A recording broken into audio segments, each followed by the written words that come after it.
Okay, എല്ലാവർക്കും good morning. Okay, നമുക്ക് തുടങ്ങിയാലോ ക്ലാസ്? എല്ലാവരും ഓക്കെ ആണോ? റെഡി ആണോ?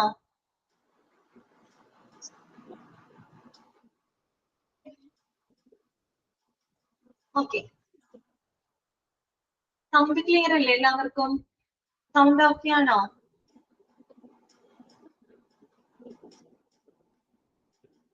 ജസ്റ്റ് ഒന്ന് പറയോ, സൗണ്ട് കേൾക്കുന്നുണ്ട് എല്ലാവർക്കും? ക്ലിയർ ആണോ? ഓക്കെ,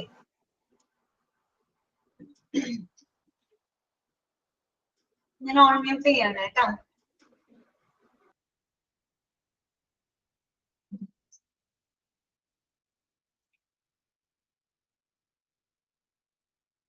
കഴിഞ്ഞ ദിവസം നമ്മൾ ഡിസ്കസ് ചെയ്തിരുന്നത്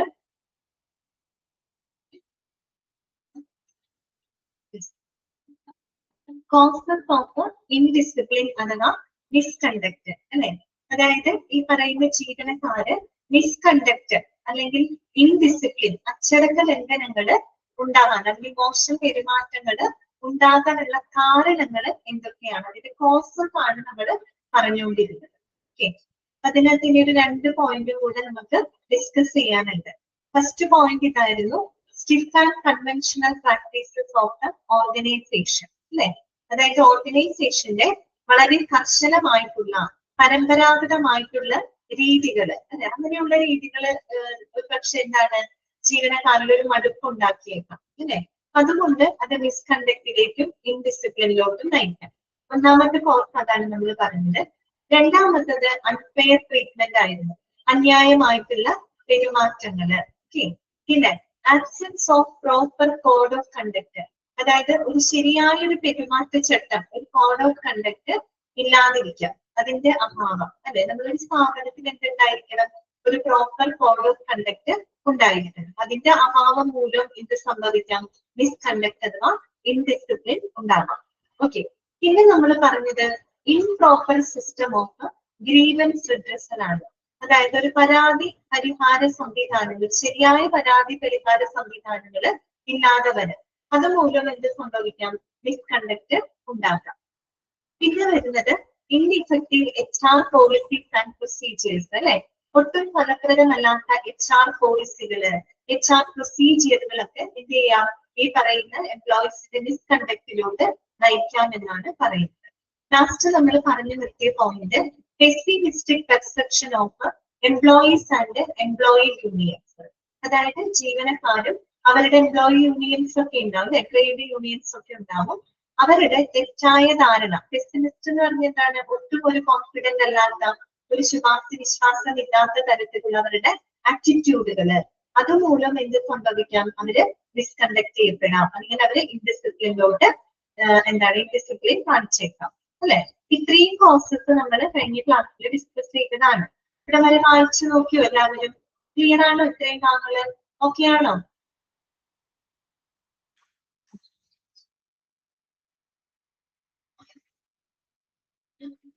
ഓക്കെ, ക്ലിയർ അല്ലേ?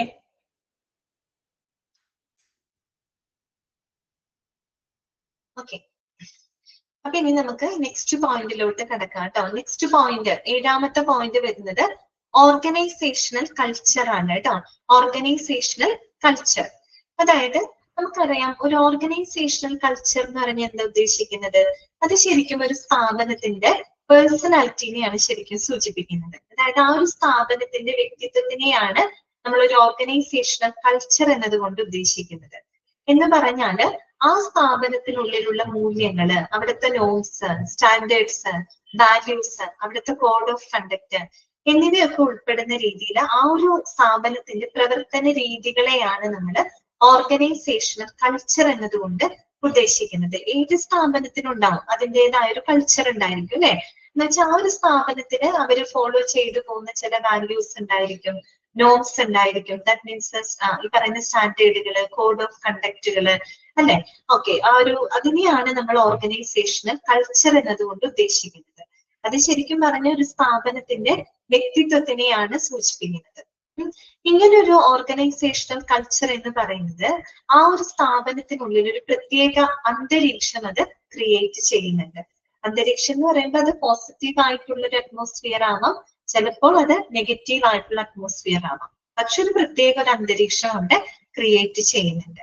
ഓക്കെ, എങ്ങനെയാണ് ഈ ഒരു ഓർഗനൈസേഷണൽ കൾച്ചർ ഒരു മിസ്കണ്ടക്ട് അല്ലെങ്കിൽ ഒരു ഇൻഡിസിപ്ലിനിലോട്ട് നയിക്കുന്നത്? ഇങ്ങനെയാണ്, അതാണ് ഇനി നമ്മൾ പറയുന്നത് കേട്ടോ. ശ്രദ്ധിച്ചു കേൾക്കുക. Organisational culture companies of various features and attributes of N organisation. അല്ലെ, നമ്മൾ പറഞ്ഞു ഒരു സ്ഥാപനത്തിന്റെ എന്താണ് ഈ പറയുന്ന ഫീച്ചേഴ്സ്, അല്ലെ, അവരുടെ പ്രത്യേകതകള്, അല്ലെ, അതുപോലെ തന്നെ അവരുടെ ആട്രിബ്യൂട്ട്സ് എന്ന് വെച്ചാൽ അവരുടെ ഗുണങ്ങള്, അല്ലെ, അവരുടെ നോംസ്, സ്റ്റാൻഡേർഡ്സ്, വാല്യൂസ്, ഇതിനെയൊക്കെയാണ് നമ്മൾ ഓർഗനൈസേഷണൽ കൾച്ചർ എന്നതുകൊണ്ട് ഉദ്ദേശിക്കുന്നത്. It influences the system of employee communication among themselves and also with others. Example, the employer of the company. അപ്പോ നമ്മൾ ഈ പറയുന്ന ഓർഗനൈസേഷണൽ കൾച്ചർ എന്ന് പറയുന്നത് അത് ഈ ജീവനക്കാര് അവരെങ്ങനെ പരസ്പരം കമ്മ്യൂണിക്കേറ്റ് ചെയ്യുന്നത്, അവര് ഓർഗനൈസേഷന് പുറത്തുള്ള ആളുകളുമായിട്ട് എങ്ങനെയാണ് അവർ കമ്മ്യൂണിക്കേറ്റ് ചെയ്യുന്നത്, അതിനെയൊക്കെ ഓർഗനൈസേഷണൽ കൾച്ചർ വളരെയധികം ഇൻഫ്ലുവൻസ് ചെയ്യുന്നുണ്ട്, സ്വാധീനിക്കുന്നുണ്ട്. മനസ്സിലായോ? അതായത് ആ ഒരു സ്ഥാപനത്തിനുള്ളിൽ പ്രവർത്തിക്കുന്ന ജീവനക്കാര് അവര് തമ്മിൽ എങ്ങനെയൊക്കെയാണ് പരസ്പരം കമ്മ്യൂണിക്കേറ്റ് ചെയ്യുന്നത്, അവര് തമ്മിലുള്ള കമ്മ്യൂണിക്കേഷന് മാത്രമല്ല ആ ജീവനക്കാരന് ആ ഒരു സ്ഥാപനത്തിന് പുറത്തുള്ള ആളുകളുമായിട്ടുള്ള കമ്മ്യൂണിക്കേഷനെ അത് വളരെയധികം സ്വാധീനിക്കുന്നുണ്ട്. ഓക്കെ, അതുപോലെ തന്നെ the company may encounter addition in acts of employee indiscipline as a result of enhanced resistant attitude of employees in the existing culture. On the contrary, the frequency of employee misconduct is often reduced due to peaceful and congenial culture prevailing in the organization. അതിന് പുറമെ ഒരു organisational culture എന്ന് പറയുന്നത് അത് എംപ്ലോയീസിന്റെ പെരുമാറ്റത്തിനെയും affect ചെയ്യുന്നുണ്ട്. ഇങ്ങനെ പെരുമാറ്റത്തിനെ affect ചെയ്യുന്നത്, അതായത് നമുക്കറിയാം ഒരു പോസിറ്റീവ് ആയിട്ടുള്ള ഒരു ഓർഗനൈസേഷണൽ കൾച്ചർ ആണെങ്കിൽ അതൊരു പോസിറ്റീവ് വർക്ക് എൻവയോൺമെന്റ് ക്രിയേറ്റ് ചെയ്യും. പോസിറ്റീവ് വർക്ക് എൻവയോൺമെന്റിൽ വർക്ക് ചെയ്യുന്ന എംപ്ലോയീസിന് എപ്പോഴും എന്തായിരിക്കും, അവർ വളരെയധികം സാറ്റിസ്ഫൈഡ് ആയിരിക്കും, അല്ലെ, അവർ വളരെ സംതൃപ്തരായിരിക്കും. അതുകൊണ്ട് തന്നെ അവിടെ മിസ്കണ്ടക്ട് അല്ലെങ്കിൽ ഇൻഡിസിപ്ലിൻ ഉള്ള ചാൻസ് അവിടെ വളരെയധികം കുറവാണ്. ഇങ്ങനെയാണെങ്കിൽ ഒരു പോസിറ്റീവ് ആയിട്ടുള്ള ഒരു കൾച്ചർ ആണെങ്കിൽ, മനസ്സിലായോ? ഒരു പോസിറ്റീവ് ആയിട്ടുള്ള ഒരു കൾച്ചർ ഒരു പോസിറ്റീവ് വർക്ക് എൻവയോൺമെന്റ് ക്രിയേറ്റ് ചെയ്യും. അങ്ങനെ വരുമ്പോൾ അവിടുത്തെ എംപ്ലോയീസ് വളരെയധികം സാറ്റിസ്ഫൈഡ് ആയിരിക്കും. അവരൊരു അച്ചടക്ക ലംഘനങ്ങൾക്കോ അതിനൊരു മിസ്കണ്ടക്റ്റിനുള്ള ചാൻസിനെ അത് വളരെയധികം റിഡ്യൂസ് ചെയ്യും. കാര്യം എന്താണെന്നറിയോ, അവിടെ വളരെയധികം പീസ്ഫുൾ ആൻഡ് കൺജീനിയൽ കൾച്ചർ ആയിരിക്കും, വളരെ സമാധാനപരമായിട്ടുള്ള വളരെ സൗഹാർദ്ദപരമായിട്ടുള്ള ഒരു കൾച്ചർ ആയിരിക്കും ഒരു പോസിറ്റീവ് ഓർഗനൈസേഷണൽ കൾച്ചറിൽ ഉൾപ്പെടുന്നത്. അതേസമയം ഒരു നെഗറ്റീവ് കൾച്ചർ ആണെങ്കിൽ ഒന്ന് ആലോചിച്ച് നോക്കിയേ. നെഗറ്റീവ് ആണെങ്കിൽ സ്വാഭാവികമായിട്ട് എന്താണ്, അവിടെ ജീവനക്കാര് മിസ്കണ്ടക്ട് അല്ലെങ്കിൽ ഇൻഡിസിപ്ലിനിലോട്ട് പോകാനുള്ള ചാൻസ് വളരെയധികം കൂടുതലാണ്. അത്രയേ ഉള്ളൂ മനസ്സിലാക്കാനായിട്ട്. അപ്പൊ അതാണ് പറയുന്നത് ഒരു ഓർഗനൈസേഷന്റെ കൾച്ചർ എന്തിനെ സ്വാധീനിക്കുന്നുണ്ട്, ഈ പറയുന്ന ഒരു വ്യക്തിയുടെ പെരുമാറ്റത്തിനെ സ്വാധീനിക്കുന്നുണ്ട്, അല്ലെ. ഒരു പോസിറ്റീവ് ആയിട്ടുള്ള ഒരു കൾച്ചർ എപ്പോഴും എന്താണ്, മിസ്കണ്ടക്ട് അല്ലെങ്കിൽ ഇൻഡിസിപ്ലിനുള്ള സാധ്യതയെ കുറയ്ക്കുകയാണ് ചെയ്യുന്നത്. അതേസമയം ഒരു നെഗറ്റീവ് കൾച്ചർ ആണെങ്കിൽ അത് മിസ്കണ്ടക്ട് ഓർ ഇൻഡിസിപ്ലിനുള്ള ചാൻസസിനെ വളരെയധികം വർദ്ധിപ്പിക്കുന്നു. ഓക്കെ, ക്ലിയർ ആയോ പറഞ്ഞത്? ഓക്കെ ആണോ? ഓർഗനൈസേഷണൽ കൾച്ചർ ഓക്കെ അല്ലേ എല്ലാവർക്കും? ഒരു റെസ്പോൺസും ഇല്ലല്ലോ. നിങ്ങൾ എന്താണ് ഇങ്ങനെ? ഒരാള് പോലും ഒരു തമ്പ് പോലും ഇല്ലല്ലോ. കേൾക്കുന്നില്ല? നിങ്ങൾക്ക് മനസ്സിലാവുന്നില്ലേ കാര്യങ്ങള്? ഓക്കെ, നെക്സ്റ്റ് വരുന്നതാണ് lack of proper communication system. ഒരു ശരിയായ ആശയവിനിമയത്തിന്റെ അഭാവം. നമ്മൾ നേരത്തെ ഗ്രീവൻസ് പഠിക്കുമ്പോൾ തൊട്ട് നമ്മൾ പറഞ്ഞിരിക്കുന്ന ഒരു കാര്യമാണ് എപ്പോഴും ഒരു പ്രോപ്പർ കമ്മ്യൂണിക്കേഷൻ സിസ്റ്റം ഈ പറയുന്ന എംപ്ലോയീസും മാനേജ്മെന്റും തമ്മിൽ ഉണ്ടായിരിക്കണം. ഒരു കമ്മ്യൂണിക്കേഷൻ ഗ്യാപ്പ് വന്നു കഴിഞ്ഞാൽ അത് ഒരുപാട് പ്രശ്നങ്ങൾ ഉണ്ടാക്കുന്നത് നമ്മൾ ഓൾറെഡി കണ്ടിട്ടുള്ളതാണ്. ഓക്കെ, ഇപ്പൊ ഇവിടെ അത് തന്നെയാണ് പറയുന്നത്, ഒരു പ്രോപ്പർ കമ്മ്യൂണിക്കേഷൻ സിസ്റ്റത്തിന്റെ അഭാവം. അതായത് A proper two-way communication system is very important in the company for the purpose of making employees knowledgeable about the future working of the company.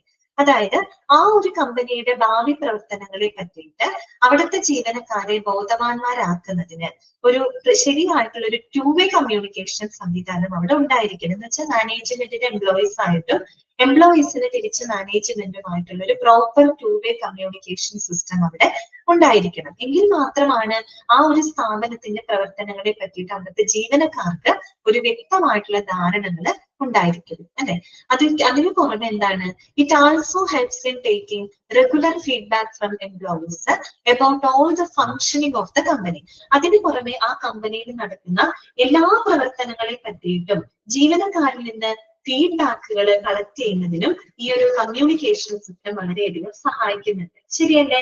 ഒരു നല്ലൊരു കമ്മ്യൂണിക്കേഷൻ സിസ്റ്റം അവിടെ ഉണ്ടെങ്കിൽ ആ ഒരു മാനേജ്മെന്റിന് അറിയാൻ പറ്റും, അതായത് ആ ഒരു സ്ഥാപനത്തിന്റെ റൂൾസ് ആൻഡ് റെഗുലേഷൻസിനോടുള്ള ജീവനക്കാരുടെ മനോഭാവം എന്താണ്, ഇനി അവിടെ നടപ്പിലാക്കിയിട്ടുള്ള പോളിസികളിലും പ്രൊസീജിയറുകളിലൊക്കെ എന്തെങ്കിലും പോരായ്മകളുണ്ടോ, എന്തെങ്കിലും ഷോർട്ട് കമ്മിങ്സുകൾ ഉണ്ടോ, ഇനി എന്തെങ്കിലും ഇംപ്രൂവ്മെന്റുകൾ നടത്താനുണ്ടോ, അതിനോട് ഈ അവിടുത്തെ ജീവനക്കാർ എത്രത്തോളം പൊരുത്തപ്പെട്ടു പോകുന്നുണ്ട്, ഇങ്ങനെയുള്ള കാര്യങ്ങളൊക്കെ മനസ്സിലാക്കാനായിട്ടൊരു നല്ല കമ്മ്യൂണിക്കേഷൻ സിസ്റ്റത്തിലൂടെ സാധിക്കും. അതുകൊണ്ടാണ് അവർ പറയുന്നത് ഒരു കമ്പനിയിൽ നടക്കുന്ന എല്ലാ പ്രവർത്തനങ്ങളെ പറ്റിയിട്ടും ജീവനക്കാരിൽ നിന്ന് ഫീഡ്ബാക്ക് ലഭിക്കുന്നതിനും എന്ത് സഹായിക്കുന്നുണ്ട്, ഒരു proper to way communication system സഹായിക്കുന്നുണ്ട്. Okay, but when such an effective system is absent, a communication gap exists between employees and their management. പക്ഷെ അങ്ങനൊരു ഇഫക്റ്റീവ് ആയിട്ടുള്ള ഒരു സംവിധാനം അവിടെ ഇല്ലാന്നിരിക്കട്ടെ, അവിടെ ഇല്ലാന്നുണ്ടെങ്കിൽ എന്ത് സംഭവിക്കും, അവിടെ ഒരു കമ്മ്യൂണിക്കേഷൻ ഗ്യാപ്പ് അനുഭവപ്പെടും. അതായത് മാനേജ്മെന്റ് എംപ്ലോയീസും തമ്മിൽ എന്ത് വരും, ഒരു കമ്മ്യൂണിക്കേഷൻ ഗ്യാപ്പ് ഉണ്ടാകും. തീർച്ചയായിട്ടും ഒരു കമ്മ്യൂണിക്കേഷൻ ഗ്യാപ്പ് വന്നു കഴിഞ്ഞാൽ അത് എന്ത് ചെയ്യും, വളരെ പ്രതികൂലമായിട്ട് തന്നെ ബാധിക്കും, ഉറപ്പാണത് അല്ലെ. അപ്പൊ നോക്കാം, therefore a defective informal channel of communication causes disturbance between the employees leading to the misconduct and misbehavior. അപ്പൊ നമ്മൾ എന്താണ്, ഒരു പ്രോപ്പർ ചാനലിലുള്ള ഒരു കമ്മ്യൂണിക്കേഷൻ അവിടെ നടക്കുന്നില്ല. പിന്നെ എങ്ങനെയാ നടക്കുന്നത്, വളരെ ഇൻഫോർമൽ ആയിട്ടുള്ള രീതിയിൽ, വളരെ ഡിറ്റക്റ്റീവ് ആയിട്ടുള്ള രീതിയിൽ, അതായത് നേരിട്ട് ഒരു ട്രാൻസ്പാരന്റ് ആയിട്ട് മാനേജ്മെന്റ് എംപ്ലോയീസ് കമ്മ്യൂണിക്കേറ്റ് ചെയ്യുന്നില്ല. പകരം എങ്ങനെയാണ് കമ്മ്യൂണിക്കേറ്റ് ചെയ്യുന്നത്, വളരെ ഇൻഫോർമൽ ആയിട്ട് ഒരു ഡിറ്റക്റ്റീവ് ആയിട്ടുള്ള രീതിയിൽ, മനസ്സിലായോ, ആ ഒരു രീതിയിൽ എന്താണ് ഒരു കമ്മ്യൂണിക്കേഷൻ നടന്നു കഴിഞ്ഞാൽ സ്വാഭാവികമായിട്ടും അത് എംപ്ലോയീസിൽ ഒരു ബുദ്ധിമുട്ടുകൾ ഉണ്ടാക്കുകയും അത് മിസ്കണ്ടക്റ്റിലോട്ട് അല്ലെങ്കിൽ ഈ പറയുന്ന ഇൻഡിസിപ്ലിനിലോട്ട് നയിക്കാമെന്നാണ് പറയുന്നത്. ക്ലിയർ ആയല്ലോ, പറഞ്ഞ കാര്യങ്ങളൊക്കെ അല്ലേ. അപ്പൊ ഇത്രയേ ഉള്ളൂ, ഒരു ശരിയായ കമ്മ്യൂണിക്കേഷൻ സംവിധാനത്തിന്റെ അഭാവം വന്നു കഴിഞ്ഞാൽ അത് എന്തിന് കാരണമാകുന്നുണ്ട്, മിസ്കണ്ടക്ട് അഥവാ ഇൻഡിസിപ്ലിനിലോട്ട് നയിക്കുന്നുണ്ട്. ഓക്കെ, ക്ലിയർ ആണോ? എല്ലാ പോയിന്റുകളും ഓക്കെ ആണോ നിങ്ങൾക്ക്? നമ്മൾ 8 പോയിന്റുകളാണ് അവിടെ ഡിസ്കസ് ചെയ്തത് കേട്ടോ, causes of misconduct or indiscipline. Clear? ഇനി നെക്സ്റ്റ് നമുക്ക് പഠിക്കാനായിട്ടുള്ളത് റെഡ് ഹോട്ട് സ്റ്റൗ റൂൾ ആണ് കേട്ടോ. എന്താണ് റെഡ് ഹോട്ട് സ്റ്റൗ റൂൾ ആണ്. ഓക്കെ, എന്താണ് ഈ റെഡ് ഹോട്ട് സ്റ്റൗ റൂൾ പറയുന്നത്? Continuous support of subordinates is very important for the effective and efficient working of the managers. But when an employee violates the rule, disciplinary actions taken by the manager against such employee rights give him pain and generate disturbance. അല്ലെ, ശരിക്കും നമുക്കറിയാം, ഒരു സ്ഥാപനത്തില് ഒരു മാനേജറിന് ഒരു manager എന്ന് പറയുന്നത് അദ്ദേഹം ഒരു സൂപ്പർവൈസറി റോളാണ് കൈകാര്യം ചെയ്യുന്നത്. അദ്ദേഹത്തിന്റെ കീഴിൽ ഒരുപാട് സ്റ്റാഫുകൾ ഉണ്ടാവും, അവർക്ക് വേണ്ട ഗൈഡ്ലൈൻസ് കൊടുക്കുന്നതും അവരെ സൂപ്പർവൈസ് ചെയ്ത് അവിടുത്തെ കാര്യങ്ങൾ സ്മൂത്ത് ആയിട്ട് കൊണ്ടുപോകുന്നതും മാനേജർമാരാണ് അല്ലെ. അപ്പൊ ഈ പറയുന്ന മാനേജർമാർക്ക് വളരെ ഇഫക്റ്റീവ് ആയിട്ട് വളരെ എഫിഷ്യന്റ് ആയിട്ടുള്ള രീതിയിൽ വർക്ക് ചെയ്യണമെങ്കിൽ അവരുടെ സബോർഡിനേറ്റ്സിന്റെ ഒരു തുടർച്ചയായിട്ടുള്ള ഒരു സപ്പോർട്ട് അവർക്ക് ആവശ്യമാണ്. അവരുടെ ഒരു സപ്പോർട്ടോട് കൂടി മാത്രമാണ് മാനേജേഴ്സിന് മുന്നോട്ട് പ്രവർത്തിക്കാനായിട്ട് പറ്റുള്ളൂ. പക്ഷേ ഏതെങ്കിലും സമയങ്ങളിൽ ഏതെങ്കിലും ഒരു എംപ്ലോയി എന്തെങ്കിലും റൂളുകൾ വയലേറ്റ് ചെയ്യാന്ന് വിചാരിക്കാം, എന്തെങ്കിലും ഒരു റൂൾ അവര് ലംഘിക്കാമെന്ന് വിചാരിക്കാം. അങ്ങനെ വരുമ്പോൾ സ്വാഭാവികമായിട്ടും മാനേജർമാർ എന്ത് ചെയ്യും, ആ ഒരു എംപ്ലോയിക്കെതിരെ അച്ചടക്ക നടപടികൾ എടുക്കും, ഡിസിപ്ലിനറി ആക്ഷൻസ് എടുക്കും. ഈ ഡിസിപ്ലിനറി ആക്ഷൻസ് എടുക്കുമ്പോൾ അത് സ്വാഭാവികമായിട്ടും ആ എംപ്ലോയി ഒരു പെയിൻ ഉണ്ടാക്കും, അല്ലെങ്കിൽ അവന് ഒരു വിഷമത്തിന് ഇടവരുത്തും. കാര്യം എത്ര സൗഹാർദ്ദപരമായിട്ട് പോവുകയാണെങ്കിൽ കൂടിയും ഇപ്പൊ എംപ്ലോയി ഒരു നിയമം ലംഘിക്കുകയാണെങ്കിൽ നമുക്ക് എന്ത് ചെയ്യേണ്ടി വരും, അവർക്കെതിരെ അച്ചടക്ക നടപടി എടുക്കേണ്ടതായിട്ട് വരും. അവർക്കെതിരെ അച്ചടക്ക നടപടി എടുക്കുമ്പോൾ അവർക്ക് ചെറിയൊരു ഡിസ്റ്റർബൻസ് ഉണ്ടാവും, അവർക്കൊരു പെയിൻ ഉണ്ടാവും, അവർക്കൊരു ഫീലിംഗ് ഓഫ് വീക്ക്നെസ് അവർക്ക് അനുഭവപ്പെടും. അല്ലെ? അപ്പോ therefore the way to enforce discipline devoid of bitterness becomes a major issue in this context. അതുകൊണ്ട് തന്നെ എന്താണ്, അവർക്കൊരു വിഷമം ഉണ്ടാക്കാതെ അല്ലെങ്കിൽ അവർക്കൊരു പെയിൻ, ഒരു വിക്ടർനെസ് ഫീലിംഗ് ഉണ്ടാക്കാതെ നമുക്ക് അച്ചടക്ക നടപടികൾ നടപ്പിലാക്കുക എന്നുള്ളത് ഇവിടെ പ്രധാനപ്പെട്ട ഒരു കാര്യമാണ്. നമ്മൾ എപ്പോഴും അച്ചടക്ക നടപടികൾ എടുക്കുമ്പോൾ അവർക്ക് ഒരു വലിയൊരു വിഷമം ഇല്ലാത്ത രീതിയിൽ നടപടികൾ എടുക്കാനായിട്ട് ശ്രമിക്കാന്നുള്ളതാണ്. അപ്പൊ അതാണ് അവിടെ പറയുന്നത്. ആ ഒരു അവസരത്തില് എന്താണ്, പ്രത്യേകിച്ച് ഒരു വിക്ടർനെസ് ഉണ്ടാക്കാതെ അവർക്കൊരു വിഷമം ഉണ്ടാക്കാത്ത രീതിയിൽ അച്ചടക്ക നടപടികൾ ഇംപ്ലിമെന്റ് ചെയ്യുക എന്നുള്ളത് വളരെയധികം ഇമ്പോർട്ടന്റ് ആയിട്ടുള്ള ഒരു കാര്യമാണ്. അതിനുവേണ്ടി നമ്മൾ ഉപയോഗിക്കുന്ന ഒരു റൂളാണ് റെഡ് ഹോട്ട് സ്റ്റൗ റൂൾ എന്ന് പറയുന്നത്. Okay, managers do this with the help of a red hot stove rule that is formulated by the Douglas MacGregor. കേട്ടോ, അണ്ടർലൈൻ ചെയ്ത് വെക്കാം. അപ്പൊ മാനേജേഴ്സ് ആ അച്ചടക്ക നടപടികൾ അവരെടുക്കുന്നത് ഏത് റൂളിനെ ബേസ് ചെയ്തിട്ടാണ്? റെഡ് ഹോട്ട് സ്റ്റൗ റൂളാണ് കേട്ടോ. ആരാണ് red hot stove rule formulate ചെയ്തത്? ആരാണ്? ഡൊണാൾഡ് മാക്ഗ്രിഗർ ആണ് കേട്ടോ. ഡഗ്ലസ് മാക്ഗ്രിഗർ ആണ് കേട്ടോ. ചോദിക്കാം, red hot stove rule that is formulated by, ആരാണ് ഫോർമുലേറ്റ് ചെയ്തത്? ഡഗ്ലസ് മാക്ഗ്രിഗർ ആണ് കേട്ടോ. ഓക്കെ, വിച്ച് കോറിലേറ്റ്സ്, അതെ ഇമ്പോർട്ടന്റ് ആണ് കേട്ടോ. അത് നേരിട്ട് ചോദിക്കാവുന്ന ഒരു ക്വസ്റ്റ്യൻ ആണ്. റെഡ് ഹോട്ട് സ്റ്റൗ റൂൾ ആരാണ് പ്രപ്പോസ് ചെയ്തത്? ആരാണ്? ഡഗ്ലസ് മാക്ഗ്രിഗർ ആണ് കേട്ടോ. ഓക്കെ, അണ്ടർലൈൻ ചെയ്ത് വെക്കാം. ഇനി എന്താണ് ഈ ഒരു റൂളിൽ എങ്ങനെയാണെന്ന് വെച്ചാൽ, which correlates A situation of touching A hot stove and the act of discipline. അതായത് നമ്മളിവിടെ അച്ചടക്ക നടപടികളുണ്ട്. അച്ചടക്ക നടപടികളെ നമ്മളൊരു ചൂടുള്ള ഒരു ഹോട്ടില് ചൂടുള്ള ഒരു സ്റ്റൗവിന് നമ്മൾ തൊടുന്നതിനോട് റിലേറ്റ് ചെയ്തിട്ടാണ് ആ ഒരു റൂൾ അവിടെ എക്സ്പ്ലെയിൻ ചെയ്തത്. മനസ്സിലായോ? അതായത് റെഡ് ഹോട്ട് സ്റ്റൗ റൂളാണ്. നമ്മളൊരു ഹോട്ട് ആയിട്ടുള്ള ഒരു സ്റ്റൗവിന് നമ്മൾ ടച്ച് ചെയ്യുന്നതിന് അച്ചടക്ക നടപടികളുമായിട്ട് റിലേറ്റ് ചെയ്തുകൊണ്ടാണ് നമ്മൾ ആ ഒരു റൂള് എക്സ്പ്ലെയിൻ ചെയ്യുന്നത് കേട്ടോ. അതാണ് അവിടെ ഉദ്ദേശിക്കുന്നത്. And this rule guides the managers in maintaining the discipline. അത് ഈ ഡിസിപ്ലിൻ നടപ്പിലാക്കാനായിട്ട് മാനേജേഴ്സിന് ഏറ്റവും അധികം ഈ ഒരു റൂള് സഹായിക്കുന്നുണ്ട്. ക്ലിയർ ആയല്ലോ പറഞ്ഞത്? അത് റെഡ് ഹോട്ട് സ്റ്റൗ റൂളാണ് കേട്ടോ. Red hot stove rule Douglas McGregor ആണ് മുന്നോട്ട് വെച്ചത്. ഈ ഒരു റൂൾ അനുസരിച്ച് നമ്മളൊരു ഹോട്ട് ആയിട്ടുള്ള ഒരു സ്റ്റൗവിനെ നമ്മൾ ടച്ച് ചെയ്യുന്നതിന് അച്ചടക്ക നടപടികളുമായിട്ട് കോറിലേറ്റ് ചെയ്തുകൊണ്ടാണ് നമ്മൾ ഈ ഒരു റൂളില് എക്സ്പ്ലെയിൻ ചെയ്യുന്നത്. ഇനി നമുക്ക് ആ റൂൾ എന്താണെന്ന് നോക്കാം. എളുപ്പമുള്ള റൂളാണ് കേട്ടോ. Principles of red hot stove rule കേട്ടോ. റെഡ് ഹോട്ട് സ്റ്റൗ റൂളിന്റെ പ്രിൻസിപ്പിൾസ് എന്തൊക്കെയാണെന്ന് നോക്കാം കേട്ടോ. ഓക്കെ, അപ്പൊ അതിൽ പ്രധാനമായിട്ടും 4 പ്രിൻസിപ്പിൾസുകളാണ് വരുന്നത്. First one, principle of immediate action. Second one, principle of warning. Third one, principle of impersonality. And fourth one, principle of consistency. ഇതൊക്കെയാണ് 4 principles ആണ് റെഡ് ഹോട്ട് സ്റ്റൗ റൂളിൽ വരുന്നത്.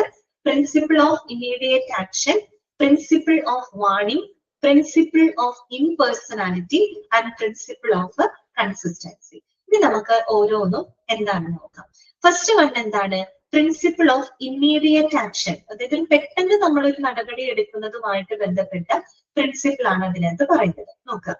It is a well known fact to every person that if he touches a hot stove, he will get burned.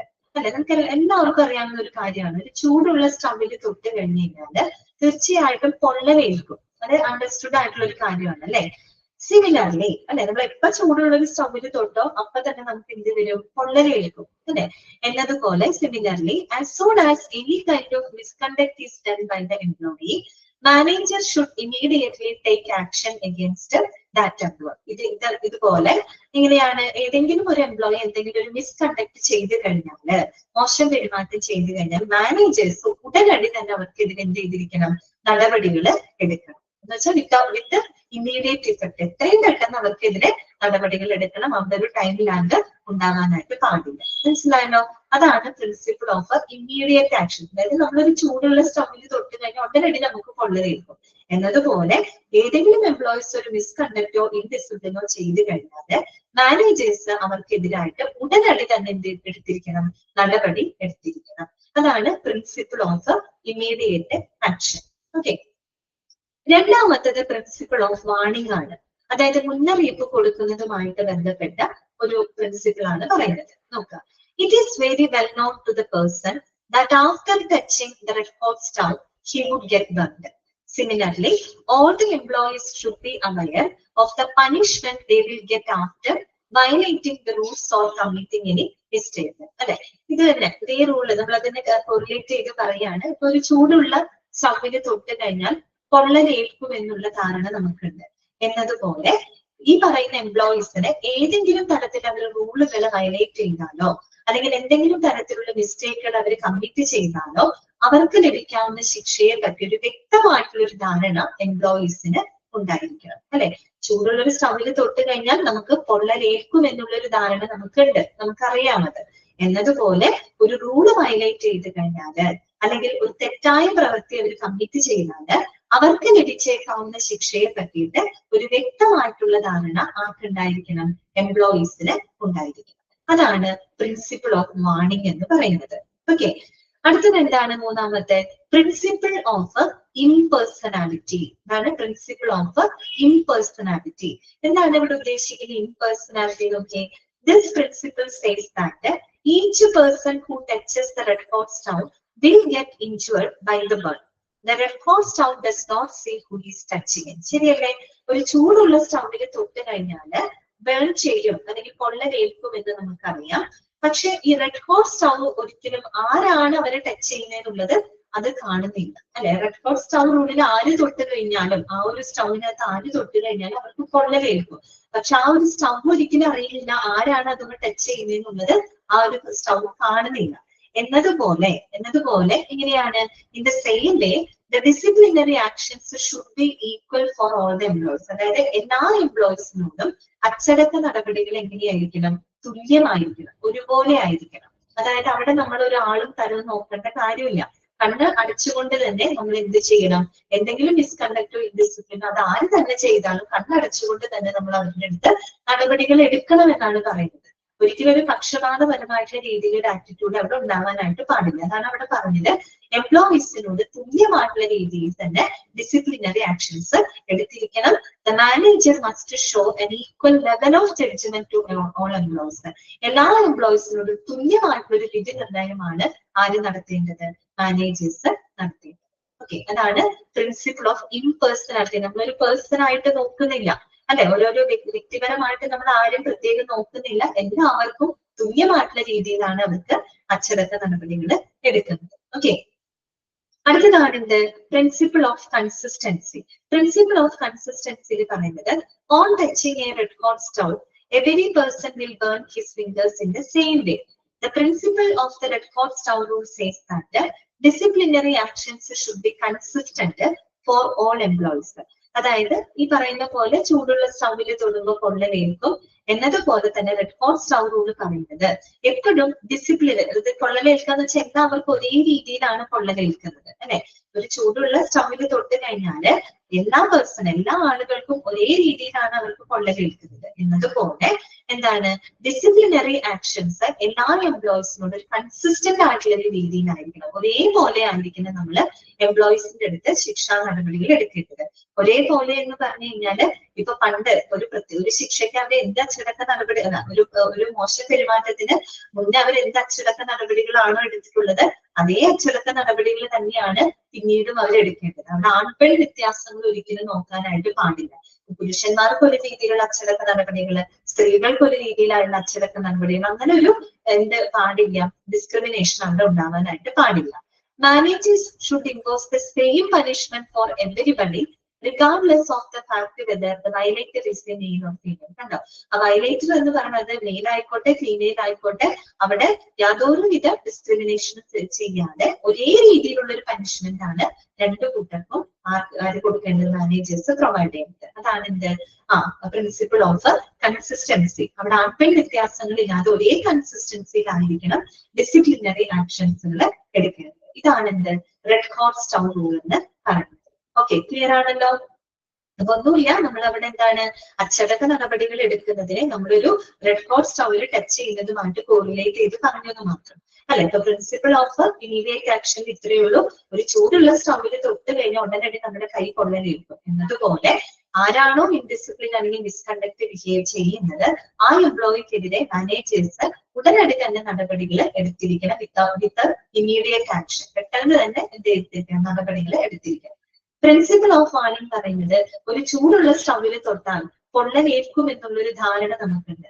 എന്നതുപോലെ ഒരു എംപ്ലോയിക്ക് ആ റൂളുകൾ violate ചെയ്താലോ ഒരു misconduct ചെയ്താലോ അവർക്ക് ലഭിച്ചേക്കാവുന്ന ശിക്ഷയെ പറ്റിയിട്ടൊരു ധാരണ, ഒരു നോളജ് ഓരോ എംപ്ലോയിക്കും ഉണ്ടായിരിക്കും. പ്രിൻസിപ്പിൾ ഓഫ് ഇംപേഴ്സണാലിറ്റി എന്ന് പറഞ്ഞു കഴിഞ്ഞാല് ഒരു റെഡ് ഹോട്ട് സ്റ്റൗവിൽ ടച്ച് ചെയ്യുന്ന ആളുകൾക്ക് എന്താണ്, പൊള്ളലേൽക്കും.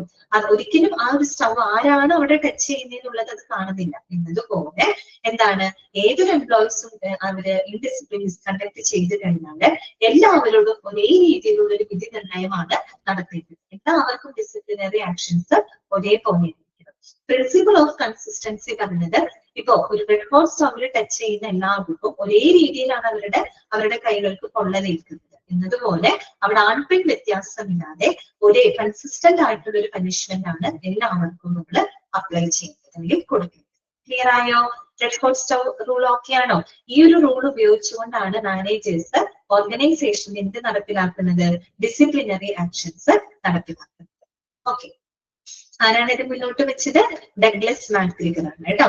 ഓക്കെ, ഇതൊക്കെ ഇമ്പോർട്ടന്റ് ആണ്. ഇനി നമുക്ക് നെക്സ്റ്റ് നോക്കാനുള്ളത് handling employee in discipline or disciplinary procedure കേട്ടോ. ഇനി എങ്ങനെയാണ് നമ്മൾ അച്ചടക്ക നടപടികൾ എടുക്കുന്നത്, അല്ലെങ്കിൽ ഒരു എംപ്ലോയിയുടെ അച്ചടക്ക ലംഘനങ്ങളെ എങ്ങനെയാണ് നമ്മൾ കൈകാര്യം ചെയ്യുന്നത്? ഓക്കെ, അപ്പൊ അതിനു മുമ്പ് നിങ്ങൾ ഈ എടുത്ത ഭാഗങ്ങളൊന്ന് വായിച്ചു നോക്കി. ജസ്റ്റ് ഓർഗനൈസേഷണൽ കൾച്ചറും ലാക്ക് ഓഫ് പ്രോപ്പർ കമ്മ്യൂണിക്കേഷൻ സിസ്റ്റവും റെഡ് ഹോട്ട് സ്റ്റൗ റൂളും ഒന്ന് ജസ്റ്റ് ഒന്ന് വായിച്ചു നോക്കി. എന്നിട്ട് നമുക്ക് അടുത്ത പറയാം. ഓക്കെ, ഒന്ന് വായിക്കൂ കേട്ടോ.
നെക്സ്റ്റ് പറയാലോ.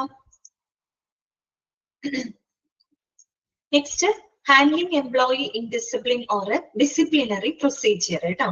അച്ചടക്ക നടപടിക്രമങ്ങൾ എങ്ങനെയാണ്, അല്ലെങ്കിൽ ഒരു എംപ്ലോയി അച്ചടക്ക ലംഘനങ്ങൾ ചെയ്യുമ്പോൾ എങ്ങനെയാണ് നമ്മൾ അതിനെ ഹാൻഡിൽ ചെയ്യുന്നത് കേട്ടോ.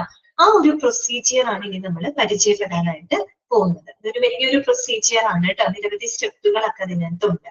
ഓക്കെ, എന്താണ് ഡിസിപ്ലിനറി പ്രൊസീജിയർ അഥവാ ഡിസിപ്ലിനറി ആക്ഷൻ? അതിനൊരു ഡെഫിനേഷൻ ആയിട്ട് അവിടെ പറയുന്നുണ്ട്, അത് അണ്ടർലൈൻ ചെയ്ത് വെക്കുക കേട്ടോ. Disciplinary procedure or action is a systematic approach used by an employer to manage indiscipline at the work place.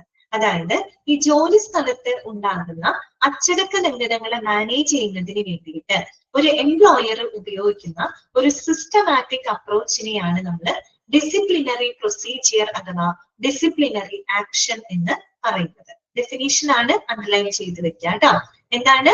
അതായത് ഒരു വർക്ക് പ്ലേസിൽ ഉണ്ടാകുന്ന അച്ചടക്ക ലംഘനങ്ങളെ മാനേജ് ചെയ്യുന്നതിന് വേണ്ടിയിട്ട് എംപ്ലോയർ അല്ലെ, തൊഴിലുടമകള് അവരുപയോഗിക്കുന്ന എന്താണ് സിസ്റ്റമാറ്റിക് ആയിട്ടുള്ള ഒരു അപ്രോച്ചിനെയാണ്, അതിനെയാണ് നമ്മൾ ഡിസിപ്ലിനറി പ്രൊസീജിയർ അഥവാ ഡിസിപ്ലിനറി ആക്ഷൻ എന്ന് പറയുന്നത്. Okay, it defines all kinds of discipline, the presentation and documentation of warnings, representation at disciplinary interviews, time duration for investigation and rights of appeal. കണ്ടോ, നമ്മളൊരു ഡിസിപ്ലിനറി പ്രൊസീജിയർ എന്ന് പറയുമ്പോൾ അതിന്റെ എന്താണ്, അതുമായിട്ട് ബന്ധപ്പെട്ട എല്ലാ കാര്യങ്ങളും നമ്മൾ ഡിഫൈൻ ചെയ്യുന്നുണ്ട്. എന്ന് പറഞ്ഞാല് the presentation and documentation of warnings, നമ്മൾ ഈ അച്ചടക്ക ലംഘനങ്ങൾ ഉണ്ടാകുമ്പോൾ നമ്മൾ അതിന് മുന്നറിയിപ്പ് കൊടുക്കാറുണ്ട് അല്ലെ, വാണിംഗ് കൊടുക്കുന്നത് അല്ലെ. അപ്പൊ ആ വാണിങ്ങുകൾ നമ്മൾ കൊടുക്കുന്നതും അത് രേഖപ്പെടുത്തുന്നതുമായിട്ടുള്ള കാര്യങ്ങൾ, അതുപോലെ തന്നെ റെപ്രസെന്റേഷൻ അറ്റ് ഡിസിപ്ലിനറി ഇന്റർവ്യൂസ്, അച്ചടക്ക ലംഘനങ്ങളെയൊക്കെ നമ്മൾ അഭിമുഖീകരിക്കുമ്പോൾ എങ്ങനെയാണ് അതിനെ റെപ്രസെന്റ് ചെയ്യുന്നത്, എങ്ങനെയാണ് നമ്മൾ അതിനെ പ്രതിനിധീകരിക്കേണ്ടത്, അങ്ങനെയുള്ള കാര്യങ്ങൾ. അതുപോലെ തന്നെ ടൈം ഡ്യൂറേഷൻ ഫോർ ഇൻവെസ്റ്റിഗേഷൻ, അന്വേഷണത്തിനായിട്ടുള്ള ഒരു സമയപരിധി, പിന്നെ റൈറ്റ്സ് ഓഫ് അപ്പീൽ, അപ്പീലിന് വേണ്ടിയിട്ടുള്ള അവകാശങ്ങൾ. അങ്ങനെ ഒരു അച്ചടക്ക നടപടികളുമായിട്ട് ബന്ധപ്പെട്ട എല്ലാ കാര്യങ്ങളെയും നമ്മൾ ഈ ഒരു പ്രൊസീജിയറിനകത്ത് ഡിഫൈൻ ചെയ്യുന്നുണ്ട് കേട്ടോ. എല്ലാ വിശദാംശങ്ങളും നമ്മൾ അതിനകത്ത് ഡിഫൈൻ ചെയ്യുന്നുണ്ട്. ഇനി അക്കോർഡിംഗ് ടു മൈക്കിൾ ജെ ജൂഷ്യസ് കേട്ടോ, ഇമ്പോർട്ടന്റ് ആണ്. മൈക്കിൾ ജെ ജൂഷ്യസിന്റെ ഡെഫിനിഷൻ ആണ് ഇനി നോക്കുന്നത് കേട്ടോ. According to Michael J Jucius, disciplinary action means the steps taken on disobedience of an order and to remove the reasons of such disobedience. ആരുടെയാണ് ഇത് define ചെയ്തത്? Michael J ജൂഷ്യസ് ആണ്. അദ്ദേഹം എന്താണ് പറയുന്നത്? അതായത് ഡിസിപ്ലിനറി ആക്ഷൻ എന്ന് പറഞ്ഞു കഴിഞ്ഞാല് നമ്മൾ ഒരു ഉത്തരവ് അനുസരിക്കാതിരിക്കുന്നതിനും അനുസരിക്കാതിരിക്കുന്നതിനുള്ള കാരണങ്ങൾ നീക്കം ചെയ്യുന്നതുമായിട്ട് ബന്ധപ്പെട്ട നടപടികളെയാണ് നമ്മൾ ഡിസിപ്ലിനറി ആക്ഷൻ എന്നതുകൊണ്ട് ഉദ്ദേശിക്കുന്നത്. കറക്റ്റ് ഡെഫിനേഷൻ അതാണ്. അതായത് ഒരു ഓർഡർ, ഒരു ഉത്തരവ്, ഓക്കെ, ചിലപ്പോൾ ഒരു മാനേജ്മെന്റ് കൊടുക്കുന്ന റൂൾസ് ആൻഡ് റെഗുലേഷൻസ് ആയിരിക്കാം. ആ ഒരു ഉത്തരവ് അനുസരിക്കാതിരിക്കുന്നതിനും അതുപോലെ തന്നെ ആ അനുസരണക്കേടിന്റെ കാരണങ്ങൾ എന്താണ്, അതിനെ നീക്കം ചെയ്യുന്നതുമായിട്ടുള്ള നടപടികളെയാണ് നമ്മൾ ഡിസിപ്ലിനറി ആക്ഷൻ എന്നതുകൊണ്ട് ഉദ്ദേശിക്കുന്നത്. ആരുടെയാണ് ഡെഫിനിഷൻ? മൈക്കിൾ ജെ ജൂഷ്യസിന്റെയാണ് കേട്ടോ. ഓക്കെ, അത് നോട്ട് ചെയ്ത് വെക്കാം. നെക്സ്റ്റ് നമ്മൾ പഠിക്കുന്നത് സ്റ്റെപ്സ് ഇൻ ഡിസിപ്ലിനറി പ്രൊസീജിയർ കേട്ടോ. ഡിസിപ്ലിനറി പ്രൊസീജിയറിൽ വരുന്ന സ്റ്റെപ്പുകൾ എന്തൊക്കെയാണ്? അപ്പൊ പ്രധാനമായിട്ട് ഇതിനകത്ത് 9 സ്റ്റെപ്പുകളാണുള്ളത് കേട്ടോ. 9ഓളം സ്റ്റെപ്പുകൾ നമുക്ക് പഠിക്കാനുണ്ട്. നോക്കാം. Disciplinary procedure includes various steps which are as follows. Just നമുക്ക് ആ ഒരു 9 സ്റ്റെപ്പ് ഒന്ന് ഓടിച്ച് വായിച്ചു നോക്കാം. ഒന്ന് പ്രിലിമിനറി ഇൻവെസ്റ്റിഗേഷൻ ആണ്. Second one issues of a charge sheet. 3 consideration of explanation. 4 notice of enquiry. 5 suspension with or without pay. 6 conduct of domestic enquiry. 7 recording of findings by the enquiry officer. And 8ാമത്തത് awarding of punishment. 9th one communication of punishment. ഇങ്ങനെയാണ് ഒരു step by step ആയിട്ടാണ് അതിന്റെ ആ ഒരു procedure പോകുന്നത് കേട്ടോ. അപ്പൊ ഓരോ സ്റ്റെപ്പ് നമുക്ക് എന്താന്ന് നോക്കാം.